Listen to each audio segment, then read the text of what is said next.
Last week, I talked about all the things I've learned as an indie published, self published author. And this video, I want to take it a step further and talk about the hardest things and how I've tackled them. Hi, my name is Jennifer Gregson. I am a young adult indie author who has 3 books currently on the market, and I am right now working on an urban fantasy series set in New York, which is where I live.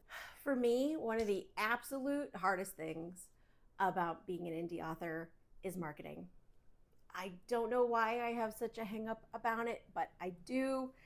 I always worry that people aren't going to care. I always worry about what people are going to think. I am working very hard on all of that, hence why I'm here. This is me actively getting through that fear, which I talked about a couple videos ago, that action is really the only way to get through that. And so here I am doing my videos every week to connect with new readers, to meet new readers, to meet other authors, which is all part of what I love, that is marketing, right? The connection. But for me, it is really the hardest thing. And so I keep trying. I keep learning new things. I keep reading. I'm in a group. I ask questions. I try things. One of the things I'm trying right now is Pinterest. That's new for me.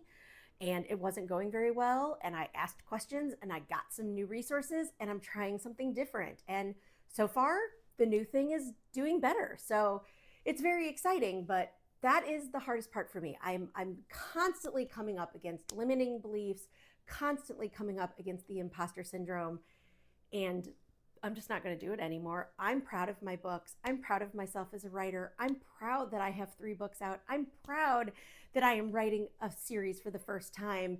And I want to talk about those things. And I hope other people want to hear those things. So if you are here and you like talking to writers or listening to writers and reading, I would love to hear you in the comments below. Going along with that, the other thing that's hard, and I think they're connected, is I have a really hard time talking about my books. It's like I write them, I know all about them. I spent months, years with these characters, with this plot, with this world that I've built, and then I get to the end, and I don't know if it's because I'm ready to move on to the next thing.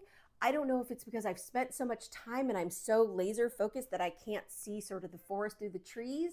But it's really hard when someone says, hey, what's your book about? I have an elevator pitch, but they always sound sort of lame. Again, that's probably the imposter syndrome. That's probably my limiting beliefs telling me no one cares. But it's really hard for me. So I try to put myself in situations where I can talk about my book. I'm a part of a writer's sort of drop-in group on Mondays, and it's always different people. And so that gives me a chance to sort of say, to claim that I'm a writer. I'm writing an urban fantasy. This is what it's about. These are the characters. And it really has forced me to sort of get more comfortable talking about my books, because for some odd reason, that is just insanely tricky for me. But again, I am learning to take action through the fear. I think all of these are going to just flow right into each other. The third one is sales copy. So again, I have a hard time talking about my books verbally with other people. I have a really hard time writing about my books in a way that makes people excited to read them. And I think it all just sort of flows together. And I think once I get used to one, I think this is going to hopefully sort of spider web out in a way that it all works cohesively together. But when I am trying to write launch emails, it's so tricky to boil this thing that I have worked on lovingly for so long into a couple of emails and make people excited. It is really tricky. I am trying to do better. Again, I am learning new resources. I am using ChatGPT to help me. So I put in a lot of information and I let it give me stuff, and that really fuels my creativity. I don't always use what it comes up with on the first try. Usually I tweak it, usually I rewrite it, but it does give me a jumping off place. And I feel like this last launch, I did a lot better job writing emails, talking about my book, and getting people excited. And as I've been saying, I think the hardest part for me as an indie author is to get through the fear, is to get through that imposter syndrome, to get through these feelings of no one's going to care, why bother, No one's going to read this thing. Why bother?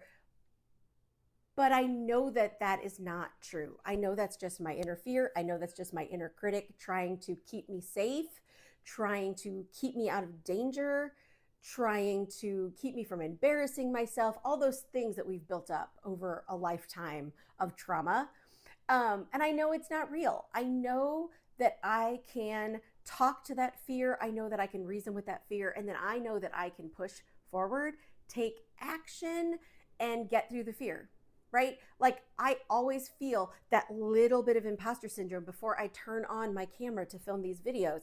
But I'm sitting here, what, 5-10 minutes in, and I feel relaxed. I feel like I'm talking to a friend over coffee at a diner. I am feeling a lot more comfortable and confident because I have taken the action and the fear has just sort of flown away, sort of just moved on. It'll creep back up. It doesn't go far, but I think that has been the hardest thing for me as an indie author, is to really come to terms with the fact that that will never go away. So not a lot of people know this. I don't know if I've talked about it a ton, but I was a theater major. My college degree is a Bachelor of Fine Arts in Theater Performance with a voice minor. I was trying to do musical theater, and I never got stage fright. Not really. What I would get is what I would call the jitters.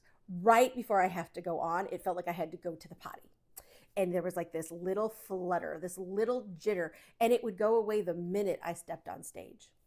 And I have to remember, when I do things like this, when I talk about my books, when I sit down to write those sales emails, to write the pitches, to do the marketing aspect that's so hard for me, I have to remember that it's not going to kill me.